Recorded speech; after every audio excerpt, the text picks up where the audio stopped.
impossible if they forgot. This world keeps spinning each new day. For the last 8 years, our school has not had to stand down, suspend or exclude any child. Now, that goes against all figures in New Zealand around stand-downs and suspensions. Prior to our initiative and the things that we're doing, we would be common in many lower decile schools where truancy or non-attendance was a real issue within our school. It appears now that those things are things of the past.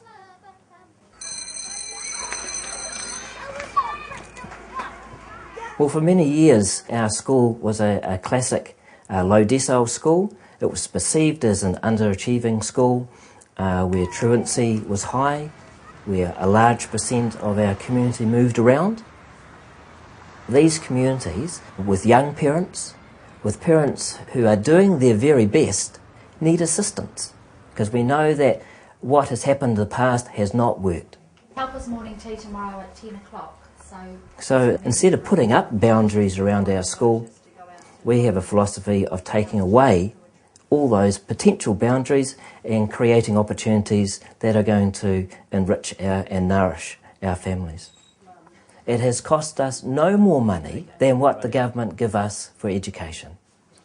It's the bringing together of the community agencies that work in our community, the parents as the first teachers, and the school, and saying, let's do something that is not traditional, but is going to be different, to make it different for our young people. Mum. We're not just a 9 to 3 school. Our school literally opens at 7 o'clock in the morning and closes at 10 o'clock at night. And the reason for that is that our focus is not just on excellence and achievement for our students, but it's more around the nurturing of our family. So when we enrol a child, we actually enrol the whole family. I've got 4 kids and I'm divorced, and I access Di's services through the school.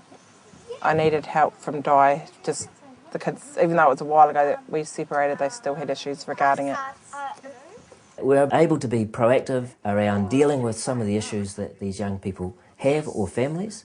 And often they'll act out at school.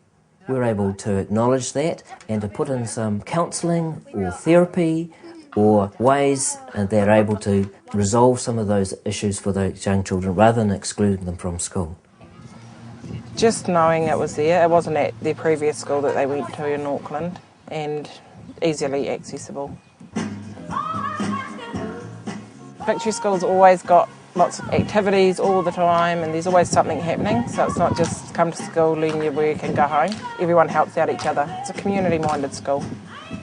I think it's made us have a better relationship, all of us. A large percentage of our community in the past used to run away from issues. Between 60 and 75% of our whole school roll used to change over in 1 year. Well, that's down to between 10 and 15%. And that's quite remarkable. Where parents, instead of running away from issues, they've trusted the school, they've trusted the health professionals and those that are here to help to strengthen the family, and they developed a relationship that's allowed them to stay in our community.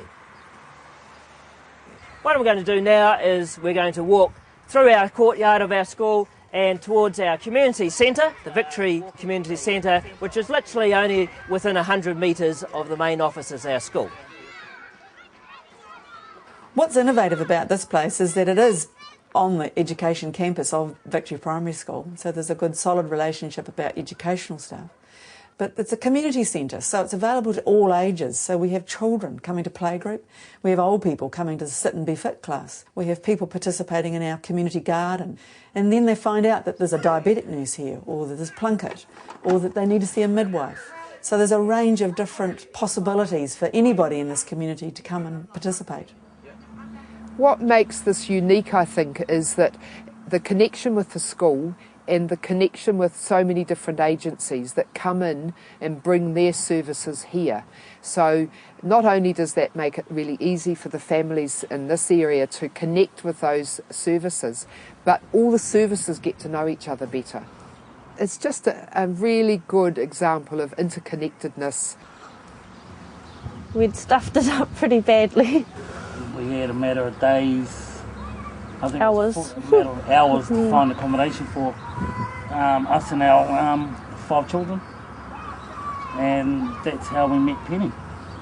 When they came to us, we were able to put them into emergency housing, and that also gave us time to pull together a Strengthening Families meeting. We needed work and income to be alongside us, we needed child, youth and family to be aware of their need, budget advice, the midwife to be with us, the school to support us. So bringing us all together, we were then able to draw up a plan. It was to get help for the things we needed and to address them for the future so they didn't reoccur. We see the absolute positive benefits in our young people, their behaviour, their health, the engagement of our parents, the health of the parents, the way they talk more positively about their families.